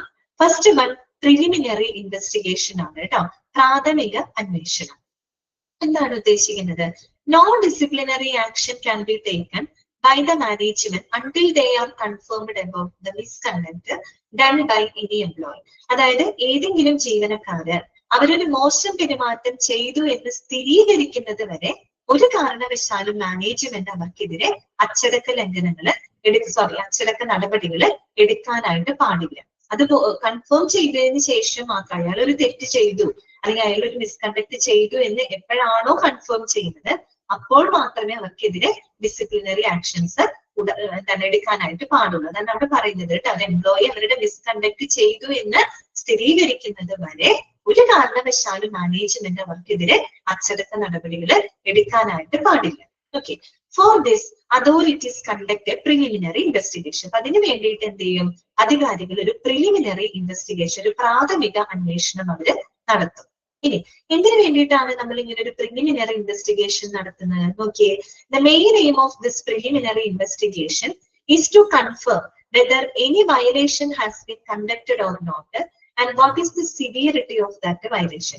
നമ്മൾ ഈ ഒരു പ്രൈമറി ഇൻവെസ്റ്റിഗേഷൻ നടത്തുന്നതിന്റെ പർപ്പസ് എന്താണ്, ഉദ്ദേശം എന്താണ്? അവിടെ ഏതെങ്കിലും തരത്തിലെ ലംഘനങ്ങൾ നടന്നിട്ടുണ്ടോ ഇല്ലയോ എന്ന് അറിയുന്നതിനും ഇനി ലംഘനങ്ങൾ നടന്നിട്ടുണ്ടെങ്കിൽ തന്നെ അതിന്റെ തീവ്രത എത്രത്തോളം സിവിയർ ആയിട്ടാണ് അവിടെ അച്ചടക്ക ലംഘനങ്ങൾ നടന്നിട്ടുള്ളത് എന്ന് കണ്ടെത്തുന്നതിന് വേണ്ടിയിട്ടാണ് നമ്മൾ പ്രിലിമിനറി ഇൻവെസ്റ്റിഗേഷൻ നടത്തുന്നത്. ഓക്കെ, എന്നിട്ടോ depending upon the degree of severity of violation, investigating officer can either warn or give a charge sheet to the accused if the violation is minor and take strict actions like termination in case of major violation of rules. എന്നിട്ടോ അതിനുശേഷം ആ ഒരു വയലേഷന്റെ ആ ഒരു ലംഘനത്തിന്റെ സിവിയറിറ്റിക്ക് അനുസരിച്ചുകൊണ്ട് investigative ഓഫീസർക്ക് 2 options ആണ്. ഒന്ന്, അവര് ചെയ്തിട്ടുള്ള വയലേഷൻസ് അത് വളരെ മൈനർ ആയിട്ടുള്ള വയലേഷൻസ് ആണ്, വളരെ നേരിയ രീതിയിലുള്ള ലംഘനങ്ങൾ മാത്രമാണ് എംപ്ലോയി ചെയ്തിട്ടുള്ളതെങ്കിൽ അവർക്കെതിരെ അവർക്ക് വേണമെങ്കിൽ നമുക്കൊരു മുന്നറിയിപ്പ് കൊടുക്കാം. അതും അല്ലെങ്കിൽ അവർക്കെതിരെ ഒരു ചാർജ് ഷീറ്റ്, ഒരു കുറ്റപത്രം നമുക്ക് പ്രൊവൈഡ് ചെയ്യാം. ഇനി അവര് ചെയ്തിട്ടുള്ള വയലേഷൻ മേജർ വൺ ആണെന്ന് വിചാരിക്കും. അങ്ങനെ മേജർ ആയിട്ടുള്ള ഒരു വയലേഷൻസ് ആണ് അവർ ചെയ്തിട്ടുണ്ടെങ്കിൽ അവർക്കെതിരെ കർശന നടപടികൾ എടുക്കാം. പ്രത്യേകിച്ച് അവരുടെ ജോലിയിൽ നിന്ന് ടെർമിനേറ്റ് ചെയ്യുന്നത് പോലെയുള്ള കർശന നടപടികൾ അവർക്കെതിരെ എടുക്കാം. ഇത്രയേ ഉള്ളൂ അതിനകത്ത് മനസ്സിലാക്കാനായിട്ട്. അപ്പൊ ഒന്നുമില്ല, പ്രിലിമിനറി ഇൻവെസ്റ്റിഗേഷൻ വെച്ചാൽ പ്രാഥമിക അന്വേഷണമാണ്. അതിൽ ശ്രദ്ധിക്കേണ്ട കാര്യം ഇത്രയേ ഉള്ളൂ. ഒരു എംപ്ലോയി അവർ മിസ്കണ്ടക്ട് ചെയ്തു എന്ന് കൺഫേം ചെയ്യുന്നത് വരെ മാനേജ്മെന്റ് ഒരിക്കലും അവർക്കെതിരെ അച്ചടക്ക നടപടികൾ എടുക്കാനായിട്ട് പാടില്ല. അതിന്റെ ഭാഗമായിട്ടാണ് അതോറിറ്റീസ് അധികാരികൾ ഒരു പ്രൈമറി ഇൻവെസ്റ്റിഗേഷൻ, ഒരു പ്രിലിമിനറി ഇൻവെസ്റ്റിഗേഷൻ നടത്തുന്നത്. ഈ പ്രിലിമിനറി ഇൻവെസ്റ്റിഗേഷൻ എന്തിനു വേണ്ടിയിട്ടാണ് നടത്തുന്നത്? അവിടെ ഏതെങ്കിലും തരത്തിൽ ലംഘനങ്ങൾ ഉണ്ടായിട്ടുണ്ടോ ഇല്ലയോ എന്ന് അറിയാനും, ഈ ലംഘനങ്ങൾ ഉണ്ടായിട്ടുണ്ടെങ്കിൽ അതിന്റെ സിവിയറിറ്റി എത്രത്തോളം ഉണ്ടെന്ന് മനസ്സിലാക്കാൻ വേണ്ടിയിട്ടാണ് നമ്മൾ ഇൻവെസ്റ്റിഗേഷൻ നടത്തുന്നത്. ഇനി ആ വയലേഷന്റെ വ്യാപ്തിക്കനുസരിച്ച് ഇപ്പൊ ഒരു ആള് ചെയ്തിട്ടുള്ള വയലേഷൻ അത് വളരെ മൈനർ ആയിട്ടുള്ള രീതിയിലാണെങ്കിൽ അവർക്കെതിരെ നമുക്കൊരു വാണിംഗ് കൊടുക്കാം, ജസ്റ്റ് ഒരു വാണിംഗ് കൊടുക്കാം. അതും അല്ലെങ്കിൽ ഒരു ചാർജ് ഷീറ്റ്, ഒരു കുറ്റപത്രം അവർക്ക് നമുക്ക് പ്രൊവൈഡ് ചെയ്യാം. അതേസമയം ഒരു മേജർ വയലേഷൻ ആണ് അവർ നടത്തിയിട്ടുള്ളതെങ്കിൽ അവർക്കെതിരെ കർശനമായിട്ടുള്ള നടപടികൾ എടുക്കാം. ലൈക്ക് അവർ ആ ജോലിയിൽ നിന്ന് പിരിച്ചുവിടുന്നത് പോലെയുള്ള കർശന നടപടികൾ എടുക്കാവുന്നതാണ്. അതാണ് ഒന്നാമത്തെ സ്റ്റെപ്പ്. ഓക്കെ, ക്ലിയർ ആണല്ലോ? Preliminary investigation. ഓക്കെ, രണ്ടാമത്തത് എന്താണ്? Issue of a charge sheet. Charge sheet എന്ന് പറഞ്ഞാൽ എന്താണ്? കുറ്റപത്രം. ഇനി നമ്മളൊരു കുറ്റപത്രം തയ്യാറാക്കാണ് കേട്ടോ. എന്താണ് കുറ്റപത്രം? വയലേഷൻ ചെയ്തു എന്നിരിക്കട്ടെ, അങ്ങനെയാണെങ്കിൽ നമ്മൾ അടുത്ത സ്റ്റെപ്പ് എന്താണ്? അതെ, കുറ്റപത്രം തയ്യാറാക്കലാണ്. ഓക്കെ, എന്താണ് ചാർജ് ഷീറ്റ് എന്ന് പറഞ്ഞാൽ? അണ്ടർലൈൻ ചെയ്ത് വെക്കാം. A charge sheet is a show cause notice which explains the misconduct done by the employee and the reason for the misconduct in return form. അതായത് ഒരു എംപ്ലോയി ചെയ്തിട്ടുള്ള മിസ്കണ്ടക്ട് എന്താണെന്നും അത് രേഖാമൂലം, അതിന്റെ കാരണം എന്താണ്, മിസ്കണ്ടക്റ്റിനുള്ള കാരണം എന്താണെന്ന് രേഖാമൂലം വിശദീകരിക്കുന്ന ഒരു കാരണം കാണിക്കൽ നോട്ടീസിനെയാണ് നമ്മൾ ചാർജ് ഷീറ്റ് എന്ന് പറയുന്നത്. മനസ്സിലായല്ലോ? ചാർജ് ഷീറ്റ് എന്ന് പറഞ്ഞാൽ എന്താണ്? It is a show cause notice ആണ്. അതൊരു കാരണം കാണിക്കൽ നോട്ടീസ് ആണ്. അതായത് ആ എംപ്ലോയി എന്ത് മിസ്കണ്ടക്ട് ആണ് ചെയ്തിട്ടുള്ളത്, ഇനി ആ മിസ്കണ്ടക്ട് ചെയ്യാനുള്ള കാരണം എന്താണ് എന്നത് രേഖാമൂലം റിട്ടേൺ ഫോമിൽ നമ്മൾ വിശദമാക്കുന്ന ഒരു കാരണം കാണിക്കൽ നോട്ടീസിനെയാണ് ചാർജ് ഷീറ്റ് എന്നതുകൊണ്ട് ഉദ്ദേശിക്കുന്നത്. Okay, once the preliminary investigation is done and it becomes clear that the misconduct is done by an employee, investigating officer can formulate a charge sheet as soon as possible. അതെ, ഇതിന് തൊട്ട് മുമ്പത്തെ സ്റ്റെപ്പിൽ preliminary investigation ആണ് അല്ലെ. അപ്പൊ preliminary ഇൻവെസ്റ്റിഗേഷനിലൂടെ ആ ഒരു എംപ്ലോയി മിസ്കണ്ടക്ട് ചെയ്തു എന്ന് കൺഫേം ചെയ്ത് കഴിഞ്ഞാൽ ഇൻവെസ്റ്റിഗേറ്റിംഗ് ഓഫീസർക്ക് എത്രയും പെട്ടെന്ന് കഴിയാവുന്ന വേഗത്തില് അവർക്ക് എന്ത് തയ്യാറാക്കാവുന്നതാണ്? കുറ്റപത്രം അവർക്ക് തയ്യാറാക്കാം. ഇനി അടുത്തത് എന്താണ്? It is not a punishment but a warning letter for the violator to make him realize his mistakes and alert him of the consequences if he violates the rule. അപ്പൊ നമ്മളൊരു ചാർജ് ഷീറ്റ് തയ്യാറാക്കുക എന്ന് പറഞ്ഞാൽ ഒരിക്കലും അതൊരു punishment അല്ല നമ്മൾ ഉദ്ദേശിക്കുന്നത്, ഒരു ശിക്ഷയല്ല. മറിച്ച് എന്താണ്? ആ ഒരു ആൾക്ക്, ആ ഒരു എംപ്ലോയിക്ക് അവര് ചെയ്തിട്ടുള്ള മിസ്റ്റേക്സ് അതെന്താണെന്ന് അവർക്ക് തിരിച്ചറിയാനും, ഇനി ഇങ്ങനെയുള്ള റൂൾസുകൾ വയലേറ്റ് ചെയ്ത് എന്തൊക്കെ കോൺസിക്വൻസസ് അവർക്ക് നേരിടേണ്ടി വരും എന്ന് ബോധ്യപ്പെടുത്തുന്നതിന് വേണ്ടിയിട്ടുള്ള ഒരു വാണിംഗ് ലെറ്റർ മാത്രമാണ്. അതായത് എന്തല്ല, ഇതൊരു ശിക്ഷയല്ല നമ്മൾ കൊടുക്കുന്നത്, ജസ്റ്റ് ഒരു വാണിംഗ് മാത്രമാണ്. അവര് ചെയ്തിട്ടുള്ള മിസ്കണ്ടക്ട് എന്താണെന്നും ആ ഇനി ഇതുപോലെ ഇത്തരം റൂൾസ് ആൻഡ് റെഗുലേഷൻസ് വയലേറ്റ് ചെയ്താൽ എന്തൊക്കെ കോൺസിക്വൻസസ് അവർക്ക് ഫേസ് ചെയ്യേണ്ടതായിട്ട് വരും എന്നതിനെ പറ്റിയൊരു ധാരണ ഉണ്ടാക്കുന്നതിന് അതിന് ഒരു വാണിംഗ് ലെറ്റർ മാത്രമാണ് ഒരു ചാർജ് ഷീറ്റ് ഉദ്ദേശിക്കുന്നത് കേട്ടോ. ഇനി അടുത്ത നോക്കിയേ. But one thing that investigator should keep in his mind before framing charge sheet is the aptness of the punishment according to the misconduct committed. ഇനി നമ്മളൊരു ചാർജ് ഷീറ്റ് തയ്യാറാക്കുമ്പോൾ ഇൻവെസ്റ്റിഗേറ്റിംഗ് ഓഫീസർ മനസ്സിൽ വെക്കേണ്ട ഒരു ധാരണ എന്താണെന്ന് അറിയാമോ? അതായത് ആ ഒരു വ്യക്തി കമ്മിറ്റ് ചെയ്തിട്ടുള്ള മിസ്കണ്ടക്ട് എന്താണോ അതിന് അനുസരിച്ച് കൊണ്ടുള്ള ഒരു പനിഷ്മെന്റ് ആയിരിക്കണം നമ്മൾ ആ ഒരു ചാർജ് ഷീറ്റിനകത്ത് ഉൾപ്പെടുത്തേണ്ടത്.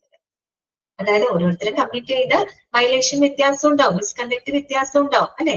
ആ മിസ്കണ്ടക്റ്റിന് അനുസരിച്ചിട്ടുള്ള പനിഷ്മെന്റ് ആയിരിക്കണം അവർക്ക് കൊടുക്കുന്നത്. ചെറിയ തെറ്റിന് ഒരു വലിയ ശിക്ഷയോ അല്ലെങ്കിൽ ഒരു വലിയ തെറ്റിന് ചെറിയ ശിക്ഷയോ അല്ല കൊടുക്കേണ്ടത്. എന്താണോ അവർ കമ്മിറ്റ് ചെയ്ത മിസ്കണ്ടക്ട് അതിനനുസരിച്ചിട്ടുള്ള ഒരു പനിഷ്മെന്റ് ഉൾപ്പെടുന്ന രീതിയിലായിരിക്കണം ഒരു ചാർജ് ഷീറ്റ് തയ്യാറാക്കേണ്ടത്. അതാര് ശ്രദ്ധിക്കണം? ഇൻവെസ്റ്റിഗേറ്റിംഗ് ഓഫീസർ ശ്രദ്ധിക്കണം. രണ്ടാമത്തെ സ്റ്റെപ്പ് മനസ്സിലായല്ലോ, issue of a charge sheet കേട്ടോ, കുറ്റപത്രം തയ്യാറാക്കുക. ഓക്കെ, മൂന്നാമത്തെ സ്റ്റെപ്പ് എന്താണെന്നറിയോ? Consideration of the explanation. അതെ, ഒരു വിശദീകരണത്തിനുള്ള ഒരു പരിഗണന നമ്മൾ കൊടുക്കണം. ആർക്ക് വിശദീകരിക്കാനുള്ള പരിഗണന കൊടുക്കുന്നത്? എംപ്ലോയീസിന് അല്ലെങ്കിൽ വയലേറ്റർക്ക് അവരുടെ വിശദീകരണം അറിയിക്കാനുള്ള ഒരു അവസരമാണ് നമ്മൾ മൂന്നാമത്തെ സ്റ്റെപ്പിന് കൊടുക്കുന്നത്. ഓക്കെ, ഇതാണ് consideration of the explanation. The employee on receiving the charge sheet can, അതായത് ഒരു ചാർജ് ഷീറ്റ് സ്വീകരിക്കുന്ന എംപ്ലോയിക്ക് അല്ലെ എന്തൊക്കെ കാര്യങ്ങൾ ചെയ്യാം? അതിനകത്ത് 3 കാര്യങ്ങളാണ് വരുന്നത്. 3 കാര്യങ്ങളാണ്. മൂന്നല്ല കേട്ടോ, 4 കാര്യങ്ങളാണ് വരുന്നത്. 1 accept the charges, 2 refuse the charges, 3 ask for extension of time, 4 fails to submit the explanation. അങ്ങനെ 4 കാര്യങ്ങളാണ് അവിടെ വരുന്നത്. ആക്സെപ്റ്റ് ദ ചാർജസ് എന്ന് പറഞ്ഞാൽ എന്താണ്? ഒന്നുകിൽ കുറ്റങ്ങൾ സ്വീകരിക്കാം, അവർ ചെയ്ത കുറ്റങ്ങൾ സ്വീകരിച്ചിട്ട് ആക്സെപ്റ്റ് ചെയ്തുകൊണ്ട് അവർക്ക് അതിനൊരു വിശദീകരണം ആവശ്യപ്പെടാം, വിശദീകരണം അവർക്ക് ഉന്നയിക്കാം. ഇനി രണ്ടാമത് നമ്മൾ പറഞ്ഞ റിഫ്യൂസ് ദ ചാർജസ്, അവര് ഒരു പക്ഷെ ആ കുറ്റങ്ങള് അപ്പാടെ നിരസിച്ചേക്കാം, അങ്ങനെ ഒരു പോസിബിലിറ്റി ഉണ്ട്. ഇനി മറ്റൊരു കാര്യം എന്താണ്? Ask for extension of time, ചിലപ്പോൾ അവര് എക്സ്പ്ലനേഷന് വേണ്ടിയിട്ട് കുറച്ച് സമയം അവര് നീട്ടി ചോദിച്ചേക്കാം. 4ാമത്തെ കാര്യം എന്താണ്? Fails to submit the explanation, explanation ചെയ്യുന്നതിന് അവര് പരാജയപ്പെട്ടാല് ഇനി എന്ത് ആക്ഷൻ ആണ് നമ്മൾ എടുക്കുക? അങ്ങനെ 4 കാര്യങ്ങളാണ് അവിടെ ഡിസ്കസ് ചെയ്യുന്നത് കേട്ടോ. ഫസ്റ്റ് വൺ നമുക്ക് നോക്കാം, accept the charges. Submit his explanation accepting the charges mentioned in the charge sheet. ഒന്നുകിൽ എന്ത് ചെയ്യാം? ആ ചാർജ് ഷീറ്റിൽ പരാമർശിച്ചിരിക്കുന്ന എല്ലാ കുറ്റങ്ങളും ആക്സെപ്റ്റ് ചെയ്തുകൊണ്ട് അവർക്ക് അവരുടെ എക്സ്പ്ലനേഷൻ കൊടുക്കാം. എംപ്ലോയീസിന് അവർക്ക് അവരുടെ വിശദീകരണം കൊടുക്കാവുന്നതാണ്. He can request management to be lenient. അപ്പൊ മാനേജ്മെന്റിനോട് വേണമെങ്കിൽ കുറച്ച് കരുണ കാണിക്കാനായിട്ട് അവർക്ക് വേണമെങ്കിൽ അഭ്യർത്ഥിക്കാവുന്നതാണ് കേട്ടോ. ലീനിയന്റ് എന്ന് വെച്ചാൽ കരുണ കാണിക്കാനായിട്ട് മാനേജ്മെന്റിനോട് വേണമെങ്കിൽ അവർക്ക് റിക്വസ്റ്റ് ചെയ്യാം. But if the explanation submitted by the employee is unsatisfactory, then the further inquiry should be done by the management before awarding any kind of punishment. ഇനി ഇപ്പൊ അവര് നൽകുന്ന വിശദീകരണം ഒട്ടും തൃപ്തികരമല്ലാന്നിരിക്കട്ടെ, ഒട്ടും തൃപ്തികരമല്ലാന്നുണ്ടെങ്കിൽ മാനേജ്മെന്റ് എന്ത് ചെയ്യണം? ഏത് തരത്തിലുള്ള ഒരു പനിഷ്മെന്റ് കൊടുക്കുന്നതിന് മുമ്പായിട്ട് ഒരു ഫർദർ എൻക്വയറി, ഒരു ഫർദർ അന്വേഷണം മാനേജ്മെന്റ് നടത്തിയിരിക്കണം. അത് നിർബന്ധമാണ്. അവരൊരു എക്സ്പ്ലനേഷൻ തന്നു, പക്ഷെ എന്താണ്? ആ എക്സ്പ്ലനേഷൻ ഒട്ടും സാറ്റിസ്ഫാക്ടറി അല്ല, ഒട്ടും തൃപ്തികരമല്ല. അപ്പൊ മാനേജ്മെന്റ് എന്ത് ചെയ്യണമെന്നറിയോ? കുറേ കൂടെ ഫർദർ അന്വേഷണം അവര് നടത്തണം. എന്തിനു മുമ്പായിട്ട്? പനിഷ്മെന്റ് കൊടുക്കുന്നതിന് മുമ്പായിട്ട്. Okay, on the basis of charges submitted, the enquiry officer must record findings in the presence of employee and duly signed by him. ഇനി അവര് ചെയ്തിട്ടുള്ള കുറ്റങ്ങളെ അടിസ്ഥാനത്തില് എൻക്വയറി ഓഫീസർ അഥവാ ഇൻവെസ്റ്റിഗേറ്റീവ് ഓഫീസർ എന്ത് ചെയ്യണം? അവരുടെ കണ്ടെത്തലുകളെല്ലാം തന്നെ റെക്കോർഡ് ചെയ്ത് വെക്കണം. അത് ആരുടെ സാന്നിധ്യത്തില്? എംപ്ലോയീസിന്റെ സാന്നിധ്യത്തില്. മനസ്സിലായി? എംപ്ലോയിയുടെ സാന്നിധ്യത്തില് ഈ പറയുന്ന ഇൻവെസ്റ്റിഗേറ്റീവ് എൻക്വയറി ഓഫീസർ കണ്ടെത്തിയ എല്ലാ ഫൈൻഡിങ്സുകളും അവർ കൃത്യമായിട്ട് രേഖപ്പെടുത്തണം. അതിൽ അദ്ദേഹം ഒപ്പിടുകയും വേണം, സൈൻ ചെയ്യുകയും വേണം. അത് ഒരു ഓർഗനൈസേഷന് വേണ്ടിയിട്ടാണ് അങ്ങനെ ചെയ്യുന്നത്. ഒരിക്കലും അത് ആരുടെ പ്രസൻസിലാണ് അത് ചെയ്യുന്നത്? ആ ഒരു എംപ്ലോയിയുടെ പ്രസൻസിലാണ്, അവരുടെ സാന്നിധ്യത്തിലാണ് ഈ പറയുന്ന എൻക്വയറി ഓഫീസർ അവരുടെ ഫൈൻഡിങ്സുകൾ റെക്കോർഡ് ചെയ്യുന്നതും അതിൽ സൈൻ ചെയ്യുന്നതും. ഓക്കെ, അതാണ് ആദ്യത്തെ ഒരു ഓപ്ഷൻ. രണ്ടാമത് റിഫ്യൂസ് ദ ചാർജസ്, കുറ്റങ്ങൾ വേണമെങ്കിൽ അവർക്ക് നിരസിക്കാം. അപ്പൊ എങ്ങനെയായിരിക്കും പ്രൊസീജിയർ നോക്കിയേ? In case of refusal of charges, employee can submit his explanation refusing the charge sheet. ഇപ്പൊ റിഫ്യൂസൽ ആണ് നടത്തുന്നതെങ്കിൽ ആ ചാർജ് ഷീറ്റ് റിഫ്യൂസ് ചെയ്യുന്നതിനുള്ള, നിരസിക്കുന്നതിനുള്ള എക്സ്പ്ലനേഷൻ തീർച്ചയായിട്ടും ആ എംപ്ലോയി കൊടുത്തിരിക്കണം. In such a situation, enquiry officer must enquire further in to the case further in order to find the real fact. അപ്പൊ അങ്ങനെ ഒരു എംപ്ലോയി അവരുടെ ആ ഒരു ചാർജസ് അവർ റിഫ്യൂസ് ചെയ്യുന്നുണ്ടെങ്കിൽ എന്ത് ചെയ്യണം? ആ ഒരു സാഹചര്യത്തിൽ എൻക്വയറി ഓഫീസർ എന്ത് ചെയ്യണമെന്നറിയോ? ഫർദർ ആയിട്ട് അന്വേഷണം നടത്തണം. അതായത് റിയൽ ഫാക്ടുകൾ എന്താണെന്ന് കണ്ടെത്താൻ. ഇപ്പൊ ഒരാളത് നിഷേധിക്കുകയാണ്, അത് തെറ്റ് ചെയ്തിട്ടില്ല അല്ലെങ്കിൽ നിയമം ലംഘിച്ചിട്ടില്ല എന്ന് അവർ വാദിക്കുകയാണെങ്കിൽ നമ്മൾ എന്ത് ചെയ്യണം? അത് മുഖവിലക്ക് എടുക്കണം. അതെന്ത് ചെയ്യണം? ആ സിറ്റുവേഷൻ എൻക്വയറി ഓഫീസർ കൂടുതൽ അന്വേഷണം നടത്തണം. കൂടുതൽ അന്വേഷണം നടത്തി റിയൽ ഫാക്ടുകൾ എന്താണെന്ന് കണ്ടെത്താനായിട്ട് ശ്രമിക്കുകയും വേണം. ഓക്കെ, അടുത്തതാണ് ask for extension of time. Sometimes employees demand some more time to submit the explanation and if possible the time should be extend. ചില സമയങ്ങളിൽ എംപ്ലോയീസ് ഒരു പക്ഷെ അവർക്ക് വിശദീകരണം കൊടുക്കുന്നതിനായിട്ട് സമയം അവർ ചിലപ്പോൾ നീട്ടി ചോദിക്കാം. കുറച്ചധികം സമയം അവർ നീട്ടി ചോദിക്കാം അവർക്കൊരു എക്സ്പ്ലനേഷൻ തരാനായിട്ട്. അപ്പൊ സാധിക്കുമെങ്കിൽ ആ സമയം അവർക്ക് എക്സ്റ്റെൻഡ് ചെയ്ത് കൊടുക്കുക, നീട്ടി കൊടുക്കുക. ഓക്കെ, അടുത്തത് എന്താണ്? Fails to submit the explanation.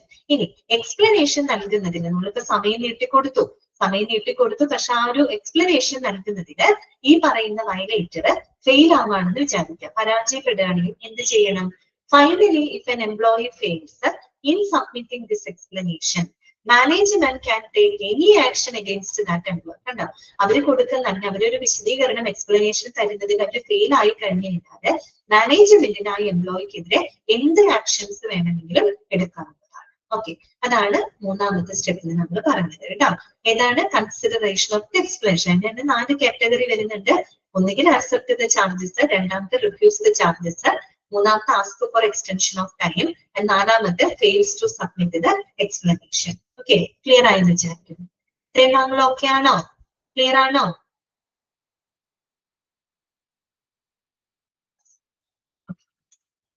Next വരുന്നതാണ് നോട്ടീസ് ഓഫ് എൻക്വയറി കേട്ടോ. ഓക്കെ, നമ്മൾ അന്വേഷണ അറിയിപ്പ് കൊടുക്കുകയാണ്. അപ്പൊ ആദ്യം നമ്മൾ പ്രിലിമിനറി ഇൻവെസ്റ്റിഗേഷൻ നടത്തി, കുറ്റപത്രം തയ്യാറാക്കി, അവരുടെ എക്സ്പ്ലനേഷനുള്ള അവസരങ്ങൾ കൊടുത്തു. ഇനി എന്താണ് അടുത്ത സ്റ്റെപ്പ്? നോട്ടീസ് ഓഫ് എൻക്വയറി, അല്ലെ, അന്വേഷണ അറിയിപ്പ്. ഇനി അവര് തെറ്റ് ചെയ്തു, ഇനി നമ്മൾ എന്ത് ചെയ്യണം? ഇൻവെസ്റ്റിഗേറ്റ് ചെയ്യണം, അന്വേഷണം നടത്തണം, അല്ലെ. അപ്പൊ ആ അന്വേഷണ അറിയിപ്പാണ് ഇനി അടുത്തത് പറഞ്ഞത് കേട്ടോ. നോട്ടീസ് ഓഫ് എൻക്വയറി, അന്വേഷണ അറിയിപ്പ് കേട്ടോ. The employee receiving the charge sheet should be informed in advance about the date, time and place of enquiry. Now, ഈ ചാർജ് ഷീറ്റ് സ്വീകരിക്കുന്ന എംപ്ലോയിനെ നമ്മൾ അഡ്വാൻസ് ആയിട്ട് തന്നെ ആ ഒരു അന്വേഷണ തീയതിയും അന്വേഷണ സമയം, അന്വേഷണം നടത്തുന്ന സ്ഥലം ഏതാണ്, അതൊക്കെ അഡ്വാൻസ് ആയിട്ട് തന്നെ മുൻകൂട്ടി തന്നെ നമ്മൾ എന്ത് ചെയ്യണം? എംപ്ലോയിനെ അറിയിച്ചിരിക്കണം. In fact the name of the investigating officer should also be made clear well in advance so that employee can prepare his case accordingly. ശരിക്കും പറഞ്ഞാൽ ആ ഇൻവെസ്റ്റിഗേറ്റിംഗ് ഓഫീസറുടെ പേരും കൂടെ അഡ്വാൻസ് ആയിട്ട് അവരെ അറിയിക്കണം. എങ്കിൽ മാത്രമാണ് എന്താണ് അവർക്ക് അതിനനുസരിച്ച് എംപ്ലോയിക്ക് തയ്യാറെടുപ്പുകൾ നടത്താനായിട്ട് സാധിക്കുള്ളൂ. ഓക്കെ, അതെല്ലാം അഡ്വാൻസ് ആയിട്ട് അവരെ അറിയിക്കണം. അന്വേഷണം എന്ന് ആരംഭിക്കും, എന്നാണ് അന്വേഷണം നടത്തുന്നത്, ഏത് സമയത്താണ്, ഏത് സ്ഥലത്ത് വെച്ചാണ്, ഇൻവെസ്റ്റിഗേറ്റിംഗ് ഓഫീസറുടെ പേരെന്താണ്, ഇങ്ങനെയുള്ള കാര്യങ്ങൾ അഡ്വാൻസ് ആയിട്ട് തന്നെ അവരെ അറിയിക്കണം. എങ്കിൽ മാത്രമാണ് അവർക്ക് അതിനനുസരിച്ചിട്ട് പ്രിപ്പയർ ചെയ്യാനായിട്ട് സാധിക്കുള്ളൂ. ഓക്കെ, എന്നിട്ടോ the enquiry should be normally held within a reasonable time of receiving the explanation. ഇനി നമ്മൾ ആ ഒരു വിശദീകരണം ലഭിച്ചു കഴിഞ്ഞാൽ ഒരു നിശ്ചിത സമയപരിധിക്കുള്ളിൽ തന്നെ എന്ത് നടത്തിയിരിക്കണം? അന്വേഷണം നടത്തിയിരിക്കണം. നമുക്കിപ്പോ എംപ്ലോയീസിന്റെ എക്സ്പ്ലനേഷനുള്ള ഒരു അവസരം നമ്മൾ കൊടുക്കുന്നുണ്ട്. അപ്പൊ ആ ഒരു എക്സ്പ്ലനേഷൻ ലഭിച്ചു കഴിഞ്ഞാൽ ഉടനെ ഒരു നിശ്ചിത, ഒരു റീസണബിൾ ടൈമിൽ, ഒരു ന്യായമായിട്ടുള്ള സമയപരിധിക്കുള്ളിൽ അന്വേഷണങ്ങൾ നടത്തിയിരിക്കണം. ഓക്കെ, അതാണ് നാലാമത്തെ സ്റ്റെപ്പ്. അഞ്ചാമത്തെ കാര്യം എന്താണ്? സസ്പെൻഷൻ വിത്ത് ഓർ വിത്തൗട്ട് പേ ആണ് കേട്ടോ. സസ്പെൻഷൻ വിത്ത് ഓർ വിത്തൗട്ട് പേ, അതായത് ഒന്നെങ്കിൽ ശമ്പളത്തോടെ അല്ലെങ്കിൽ ശമ്പളം ഇല്ലാതെ നമുക്ക് എന്ത് ചെയ്യാം? അവരെ ജോലിയിൽ നിന്ന് സസ്പെൻഡ് ചെയ്യാം. അതിനെ പറ്റിയിട്ടാണ് ഇനി നെക്സ്റ്റ് പറയുന്നത്. It completely depends upon the management and the type of conduct whether to suspend the employee with or without pay for the indiscipline act. അതായത് ഇങ്ങനെ ഈ പറയുന്ന ഒരു എംപ്ലോയി ഒരു ഇൻഡിസിപ്ലിൻ ആക്ടുകൾ ചെയ്യുമ്പോൾ നമ്മൾക്ക് ഇപ്പോ ഒന്നില്ലെങ്കിൽ ശമ്പളത്തോടെയോ ശമ്പളം ഇല്ലാതെയോ സസ്പെൻഡ് ചെയ്യണോ വേണ്ടയോ എന്നുള്ള കാര്യം അത് മാനേജ്മെന്റിന്റെയും പിന്നെ അവര് ചെയ്തിട്ടുള്ള മിസ്കണ്ടക്റ്റിനെയും ആശ്രയിച്ചിട്ടാണ് നമ്മൾ അത് തീരുമാനിക്കുന്നത്. മനസ്സിലായോ? അത് ഓരോ ആ മാനേജ്മെന്റിന്റെ തീരുമാനത്തിന് അനുസരിച്ചിരിക്കും. പിന്നെ അവർ ചെയ്തിട്ടുള്ള മിസ്കണ്ടക്ട് എന്താണ് അതിന്റെ ആ ഒരു ഡിഗ്രിക്ക് അനുസരിച്ചിട്ടാണ് നമ്മളത് തീരുമാനിക്കുന്നത്. അതായത് അവര് ശമ്പളത്തോടെയോ അല്ലെങ്കിൽ ശമ്പളത്തോടെയോ ശമ്പളം ഇല്ലാതെയോ അവര് സസ്പെൻഡ് ചെയ്യണോ അതോ വേണ്ടേ, അങ്ങനെയുള്ള കാര്യങ്ങള് അത് മാനേജ്മെന്റും അതുപോലെ തന്നെ എന്താണ് ആ എംപ്ലോയി ചെയ്തിട്ടുള്ള മിസ്കണ്ടക്റ്റിനെ ആശ്രയിച്ചിട്ടാണ് നമ്മളത് തീരുമാനിക്കുന്നത്. ഓക്കെ, ഇനി suspension letters can be given along with charge sheet or even before the charge sheet. ഇനി ഈ സസ്പെൻഷൻ ലെറ്റേഴ്സ് ഒന്നുകിൽ നമുക്ക് ചാർജ് ഷീറ്റിന്റെ ഒപ്പം അവർക്ക് കൊടുക്കാം, അല്ലെങ്കിൽ ചാർജ് ഷീറ്റ് കൊടുക്കുന്നതിന് മുൻപേ സസ്പെൻഷൻ ലെറ്റർ അവർക്ക് കൊടുക്കാവുന്നതാണ്. ഓക്കെ, പിന്നെന്താണ്? If the enquiry is not finished within the given duration, in that case the salary should be paid to the employee for the time extended. നമ്മൾ മുന്നേ പറഞ്ഞല്ലോ, ഒരു നിശ്ചിത, അതായത് ആ ഒരു എക്സ്പ്ലനേഷൻ ലഭിച്ചു കഴിഞ്ഞാൽ ഒരു ന്യായമായ സമയപരിധിക്കുള്ളിൽ അന്വേഷണം നടത്തിയിരിക്കണം എന്നുള്ളതാണ് കണ്ടീഷൻ. അപ്പോ ആ ഒരു സമയപരിധിക്കുള്ളിൽ അന്വേഷണം പൂർത്തിയായിട്ടില്ല എന്നുണ്ടെങ്കിൽ ആ ഒരു അന്വേഷണം നീണ്ടു പോകുന്ന കാലയളവ് അത്രയും എംപ്ലോയിക്ക് എന്ത് കൊടുത്തിരിക്കണം? സാലറി കൊടുത്തിരിക്കണം. കാര്യം ആ ഒരു ടൈം ലിമിറ്റ് ഇല്ല, ടൈം ലിമിറ്റുകളിൽ എന്ത് ചെയ്തില്ല? അന്വേഷണം പൂർത്തിയായിട്ടില്ല. അപ്പൊ വീണ്ടും വീണ്ടും അത് നീണ്ടു പോവാണ്. ആ നീണ്ടു പോകുന്ന സമയം അത്രയും എംപ്ലോയിക്ക് എന്ത് കൊടുക്കണം? ഈ പറയുന്ന സാലറി കൊടുത്തിരിക്കണം കേട്ടോ, അവർക്ക് പേയ്മെന്റ് കൊടുത്തിരിക്കണം. അതാണ് അവിടെ പറയുന്നത് കേട്ടോ. ക്ലിയർ? ആറാമത്തെ കാര്യം എന്താണ്? കണ്ടക്ട് ഓഫ് ഡൊമസ്റ്റിക് എൻക്വയറി ആണ്. ഗാർഹിക അന്വേഷണം നടത്താം. ഗാർഹിക അന്വേഷണം നടത്തുക എന്ന് പറഞ്ഞാൽ വളരെ കോൺഫിഡൻഷ്യൽ ആയിട്ടുള്ള രീതിയിൽ, വളരെ രഹസ്യമായിട്ടുള്ള രീതിയിൽ എന്ത് നടത്താം? അന്വേഷണങ്ങൾ കണ്ടക്ട് ചെയ്യുക. എന്താ നോക്കാം. A domestic enquiry must be കോൺഫിഡൻഷ്യലി done by the management to check whether an employee is guilty of his misconduct or not. അതായത് ആ ഒരു എംപ്ലോയി അവര് ഒരു കുറ്റം ചെയ്തിട്ടുണ്ടോ ഇല്ലയോ എന്നൊക്കെ ഉറപ്പാക്കുന്നതിന് വേണ്ടിയിട്ട് മാനേജ്മെന്റ് വളരെ കോൺഫിഡൻഷ്യൽ ആയിട്ട് ഒരു എൻക്വയറി അവര് നടത്തിയിരിക്കും കേട്ടോ. എന്തിനു വേണ്ടിയിട്ടാണത്? It is a way of avoiding any kind of misunderstanding between the employee and management. അതായത് ഈ പറയുന്ന മാനേജ്മെന്റിന് എംപ്ലോയിക്കിടയിൽ എന്തെങ്കിലും തരത്തിലുള്ള മിസ്അണ്ടർസ്റ്റാൻഡിങ് അവോയ്ഡ് ചെയ്യുന്നതിന് വേണ്ടി, തെറ്റിദ്ധാരണകൾ ഒന്നും ഉണ്ടാവാതിരിക്കാൻ വേണ്ടിയിട്ടാണ് നമ്മൾ എന്ത് ചെയ്യുന്നത്? കോൺഫിഡൻഷ്യൽ ആയിട്ട് അന്വേഷിക്കണം. നമ്മളല്ലാതെ ഫോർമൽ ആയിട്ട് അന്വേഷിക്കുന്നുണ്ട്. അതിന് പുറമെ എന്ത് ചെയ്യണം? ഈ പറയുന്ന എംപ്ലോയി യഥാർത്ഥത്തിൽ അവരെന്തെങ്കിലും തെറ്റ് ചെയ്തിട്ടുണ്ടോ ഇല്ലയോ എന്നുള്ളത് വളരെ കോൺഫിഡൻഷ്യൽ ആയിട്ടുള്ള രീതിയിലും എന്ത് ചെയ്തിരിക്കണം?